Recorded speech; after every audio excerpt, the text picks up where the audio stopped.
Thomas. Well, speaking of this time of his life, he wrote to his grandson, his eldest grandson, Thomas Jefferson Randolph, the following: "When I consider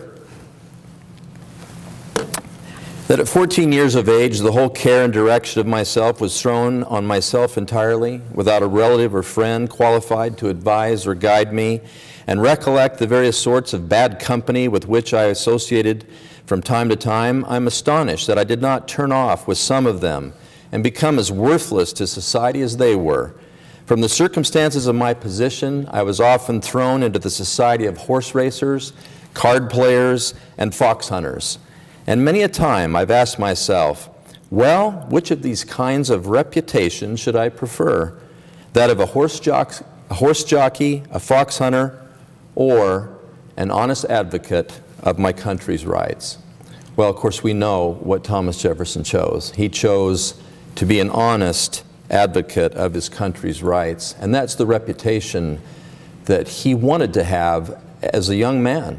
And I believe in his life, and as is shown on his gravestone, that is what I believe he did in fact achieve. I have up here America's first dictionary, published in 1828. I think this may be significant to sort of capture, at least in the American mind, how was this term virtue understood by the generation. So this is just published 2 years after Jefferson's death. So Webster defined virtue as moral goodness, the practice of moral duties, and the abstaining from vice, or a conformity of life and conversation to the moral law.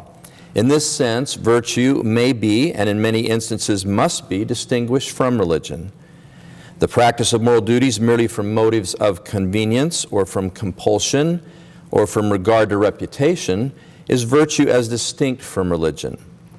The practice of moral duties from sincere love to God and His laws is virtue and religion.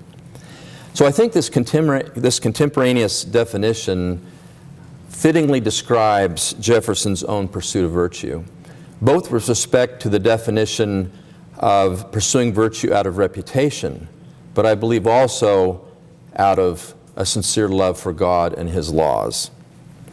His moral philosophy was founded on understanding of each person's innate sense of right and wrong.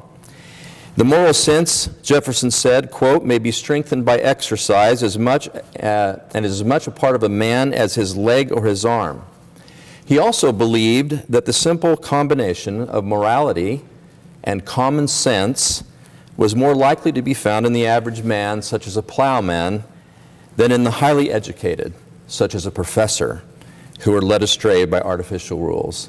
My apologies to the professors there. In other words, to Jefferson, life, liberty, and happiness were interconnected.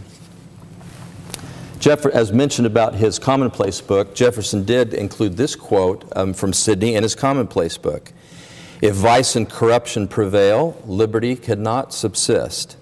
But if virtue have the advantage, arbitrary power cannot be established." Much less fortunate than Locke, who fled England to Holland, Sidney was captured, arrested that is, and accused with high treason against King Charles II. His writings were used against him, and capital crimes at that time, such as treason, required 2 witnesses. They could only get 1 false witness, and then his writings, and he was found guilty and was executed on December 7th, 1683. So in the colonies, Sidney was considered the true martyr of liberty, and I believe that his influence on Jefferson cannot be discounted. And again, as I mentioned, when he established the University of Virginia, Jefferson, in his great last effort of his life, the last element on his epitaph, that he was the father of the University of Virginia, was focused on education. And so what would he want taught at the University of Virginia? Well, this quote, I believe, gives meaning to one of the primary purposes that Jefferson saw of civic education in a republic. Quote, the purpose of civic education is to, quote, to develop the reasoning faculties of our youth, enlarge their minds, cultivate their morals, and instill into them precepts of virtue and order. Imagine if this was the statement of the Albemarle County School Board today.